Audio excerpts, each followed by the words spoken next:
आराध्य देव के श्री चरणों में सत सत नमन। मैं दीपिका गादिया सूरत से आपका जैन हिंदी ऑडियो बुक में स्वागत करती हूँ। अगर आप इस चैनल पर नए हैं तो सब्सक्राइब कीजिए और बेल आइकन प्रेस कर दीजिए ताकि आपको चैनल के नोटिफिकेशन मिलते रहे। जय जिनेंद्र बच्चों, आज क्या है? आज संडे है। तो आइए आज हम हमारे पहले तीर्थंकर भगवान ऋषभ देव की एक कहानी सुनते हैं। चलो तो शुरू करते हैं। ये कहानी प्राचीन काल की है, जब लोगों की इच्छाएं बहुत कम थी। सभी खुश थे क्योंकि उनका जीवन सत्य, नैतिकता और संतोष पर आधारित था। कोई रूल नहीं था, ना कोई रूलर था। कल्प वृक्ष द्वारा सभी अपनी इच्छाएं पूरी करते थे।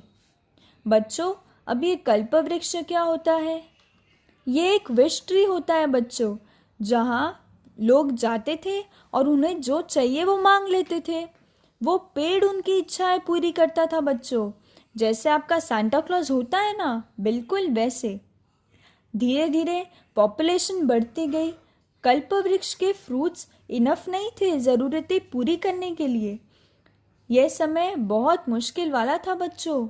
फिर ऑर्डर और डिसिप्लिन लाने के लिए लोगों ने नाभि राय नाम के एक व्यक्ति को हेड चुना। नाभि राय की पत्नी का नाम मरु देवी था। उन्होंने आषाढ़ महीने के चौथे दिन मध्य रात्रि को 12 शुभ और महत्वपूर्ण सपने देखे। उससे उनकी नींद खुल गई। वह नाभि राय के पास गई और बोली, ये शुभ सपनों का मतलब क्या होगा? उन्होंने कहा कि तुम एक महान दिव्य पुत्र को जन्म दोगी। चैत्र माह के 8वें दिन मरु देवी ने आधी रात को एक पुत्र को जन्म दिया। उनके जन्म पर कुछ समय के लिए पूरी पृथ्वी रोशन हो गई। सभी human beings, angels, birds, animals बहुत हैप्पी थे। सबने बहुत सेलिब्रेट किया। नाभि राय ने अपने बेटे का नाम तय किया। हमारे बेटे के सीने पर वृषभ का चिन्ह है, इसीलिए हम उसे ऋषभ नाम देंगे। ऋषभ ने 2 महिलाओं सुनंदा और सुमंगला से शादी की। उन्हें भरत, बाहुबली आदि 100 पुत्र और 2 पुत्रियां ब्राह्मी और सुंदरी मिली। उन्होंने लोगों को defence, finance, mathematics, farming, trade और मैन्युफैक्चरिंग जैसी चीज़ें भी सिखाई। नाभि राय के समय तक मनुष्य डिसिप्लिन और हार्मलेस थे, पर धीरे धीरे वायलेंस, चोरी, जेलिसी सब बढ़ती गई। लोग डरने लगे। शिकायत करने युवराज ऋषभ के पास पहुंचे। हमें बचाओ कुमार, हमारा मार्गदर्शन करो। समाज को बनाए रखने के लिए लोगों ने नाभि राय से कहा, प्रभु हमें एक राजा दे जो हमारी रक्षा कर सके। We need a king. केवल ऋषभ उस कार्य के लिए परफेक्ट थे। लोग कहने लगे, हम राजा ऋषभ को अपना राजा स्वीकार करते हैं। ऋषभ का राज्य अभिषेक मनाया गया। नाभि राय और मरु देवी ने अपने बेटे को आशीर्वाद दिया। पुत्र भरत, बाहुबली और बेटी ब्राह्मी और सुंदरी मौजूद थे।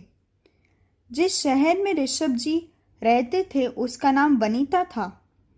राजा ऋषभ ने समाज को ठीक से चलाने के लिए सब कार्यों को डिवाइड कर दिया। उन्होंने समाज की रक्षा के लिए बहादुर लोगों को जवाबदारी दी। उन्हें क्षत्रिय कहा जाता था। जो लोग खरीदने और बेचने में अच्छे थे उन्हें व्यापारी कहा जाता था। जो लोग स्वच्छता के लिए काम करते थे उन्हें शूद्र कहा जाता था। राष्ट्र के विकास में ऋषभ बड़े हो गए। उन्होंने सोचा कि मुझे राज्य को बेटों को सौंप देना चाहिए और राहत लेनी चाहिए। सबसे बड़े पुत्र भरत को अयोध्या राज्य सौंपा गया। बाहुबली को तक्षशिला मिला।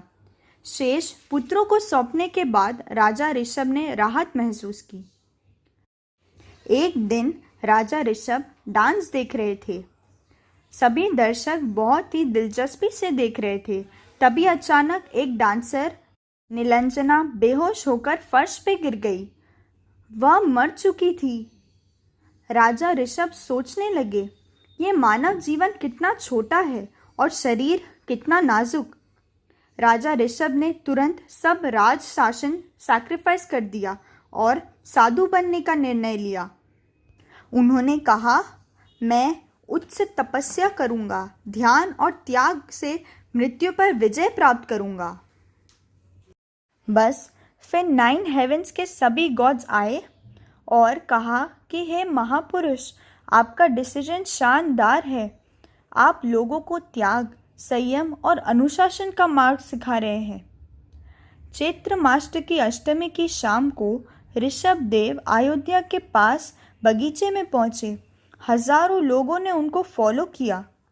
अशोका पेड़ के नीचे खड़े होकर उन्होंने अपने बालों को खुद निकाला और साधु बनने से पहले सभी चीज़ों को सैक्रिफाइस कर दिया। बच्चों, यही तो है ना जैन धर्म का सार, सैक्रिफाइस करना। भगवान ऋषभ देव को साधु बनते देख राजा कच्छ, महाकच्छ आदि सहित 4000 लोगों ने साधु बनने का फैसला किया और जंगल में भगवान के साथ वह भी चले गए। एक बार भगवान ऋषभ देव अपने शिष्यों के साथ भोजन के लिए एक नगर में पहुंचे। उनका स्वागत करने के लिए लोगों ने विभिन्न प्रकार के फल, मिठाई और उपहार लाए, लेकिन ऋषभ देव ने कहा, मैं केवल साधारण भोजन ही खाऊंगा। साधारण भोजन नहीं मिलने से ऋषभ देव जंगल में वापस लौट आए और तपस्या में चले गए। जब ऋषभ देव के साथी साधुओं की भूख और प्यास बढ़ने लगी तो वे फल फ्रूट खाने लगे। राजा कच्छ और महाकच्छ के बेटे नामी और विनामी उनसे दूर रहते थे। उन्होंने एक दिन जंगल में अपने पिता को देखा और कहा, क्या हो गया है हमारे राज्य को? पिता, आपने समाज के सभी राज्य शासन बांट दिया। हमारा हिस्सा कहाँ है? हमारा अधिकार कहाँ है? नामी और विनामी ऋषभ देव के पास पहुँचे और कहा, हमें राज्य दे, हम इस छोटे से धन को दिव्य मानेंगे। लेकिन उस समय ऋषभ देव मौन व्रत में थे। उन्हें मौन में देखकर दोनों भाइयों ने भगवान की स्तुति करने के लिए ध्यान पूजा में बैठ गए। एक दिन सांपों के राजा धनेंद्र ने उस राजकुमार की भक्ति को देखकर उनसे पूछा, कौन हो आप? क्या चाहिए? हम प्रभु से राज्य पाने के लिए आए हैं। हमारी भक्ति हमारी इच्छाओं को पूरा करेगी। ये सुनकर धनेंद्र खुश हो गए।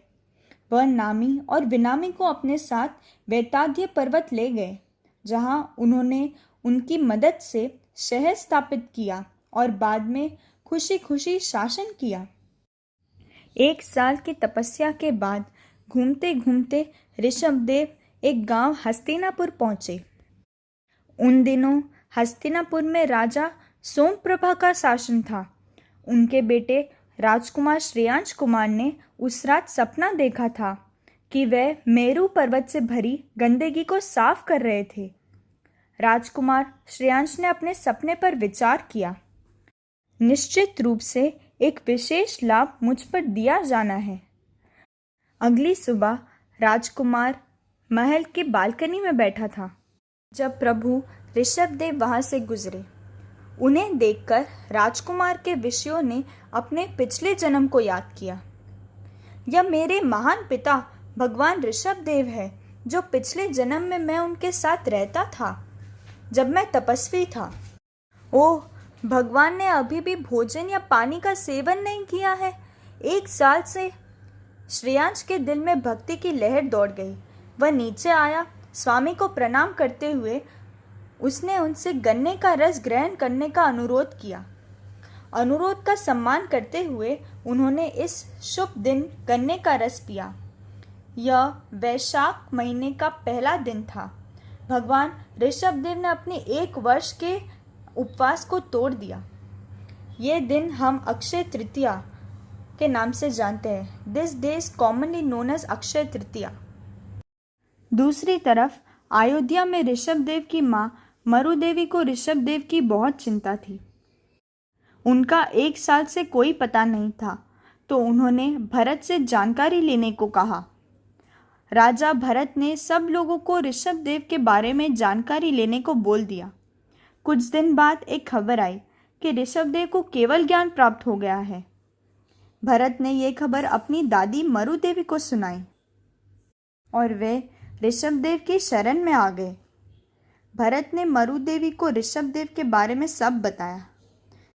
उन्होंने ऋषभदेव का आशीर्वाद लिया। माता मरु देवी को ऋषभदेव के एकाग्रता देखकर अपने पिछले जन्म की याद आ गई।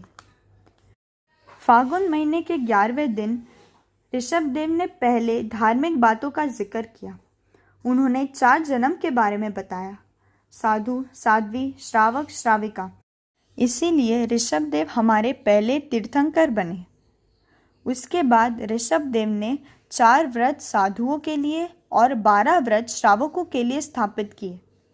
दूसरी तरफ ऋषभदेव के बेटे भरत लालच में आकर सारे राज्य शासन अपनी तरफ करने लगे और अपने भाइयों को भी युद्ध की धमकी देने लगे। सभी भाई परेशान होकर ऋषभदेव के पास पहुंचे मदद मांगने के लिए। प्रभु, रास्ता दिखाइए। ऋषभदेव ने सभी पुत्रों को समझाया कि इंसान की इच्छाएं कभी खत्म नहीं होती। एक इच्छा दूसरी इच्छा को बढ़ाता है और संतुष्टि इच्छाओं को कम कर देती है। अपने अंदर की आत्मा को जगाओ और इन सब इच्छाओं का त्याग कर दो। इनका कोई मोल नहीं है। ऋषभदेव की बात से प्रेरित होकर ऋषभदेव के 98 पुत्रों ने भी साधु दीक्षा ले ली। पुत्र बाहुबली और भरत ने दीक्षा नहीं ली। बाहुबली को अपने भाइयों का त्याग देखकर बहुत बुरा लगा। बाहुबली ने भरत को अपना गुस्सा जाहिर किया। भरत ने गुस्से में आके युद्ध घोषित कर दिया। दोनों फौज आमने सामने आई और देखा हजारों भगवान और राक्षस ये देखने आए हैं। इंद्र भगवान को ये सब बिल्कुल पसंद नहीं आया। वो नीचे आके भरत और बाहुबली को समझाने लगे कि ऋषभ जैसे अहिंसक देव के पुत्र होने के बावजूद तुम दोनों युद्ध को बढ़ावा क्यों दे रहे हो? गलत बात है ये। बाहुबली और भरत दोनों अपने क्रोध में सब बातें भूल गए। वो दोनों लड़ाई करने लगे। खूब दिनों तक दोनों के बीच में युद्ध चली। आखिर में बाहुबली को अपनी गलती का एहसास हुआ और उन्होंने अपने किए पर पछतावा किया। उन्होंने दीक्षा लेने का निर्णय लिया, पर वो सोचने लगे कि अगर मैं अभी पिता ऋषभदेव के शरण में जाऊंगा तो मेरे सारे छोटे भाई मेरे से वरिष्ठ हैं। बाहुबली खुद ही अलग से तपस्या करने लगे। वह 1 साल तक गहरे ध्यान में थे। वहाँ प्राणियों ने उन पे अपना घर बसा लिया। पेड़ पौधे उन पर उगने लगे। बहुत तप के बावजूद भी बाहुबली को कभी केवल ज्ञान नहीं हुआ। ये सवाल बहन सुंदरी और ब्राह्मी को परेशान करती रही, तो उन्होंने ऋषभदेव से पूछा, ऐसा क्यों है? ऋषभदेव ने उत्तर दिया, बाहुबली के अहंकार के बादल दिव्य प्रकाश में बाधा डाल रहे हैं। दोनों बहनें बाहुबली के पास गई और उन्हें समझाने लगी कि अहंकार हाथी के बराबर बड़ा और ज्ञान सूर्य के जैसा छुपा हुआ है। भैया समझिए क्या ज़्यादा ज़रूरी है। बाहुबली को बहनों की बातों का एहसास हुआ और वे बोले, मैं अहंकार के घेरे में फंस गया था। यह महसूस होते ही बाहुबली को केवल ज्ञान प्राप्त हो गया। दूसरी तरफ भरत को भी अपनी गलती पर एहसास हुआ और वो दोबारा ऋषभदेव का आशीर्वाद लेने आए। इस बार उन्होंने अपने 98 भाइयों की भी सेवा की। इस तरह ऋषभदेव को 1000 साल लगे सैक्रिफाइस और तप का महत्व समझाते हुए। एक दिन जब उन्हें एहसास हुआ कि उनका अंतिम समय निकट है, तो वे अष्टापद पर्वत पर तपस्या करने गए और वहाँ उन्हें मोक्ष प्राप्त हो गया। मज़ा आया ना बच्चों? अगले संडे फिर मिलते हैं एक नई कहानी के साथ। तब तक जुड़े रहे जैन हिंदी ऑडियो बुक के संग। ओम अरहम।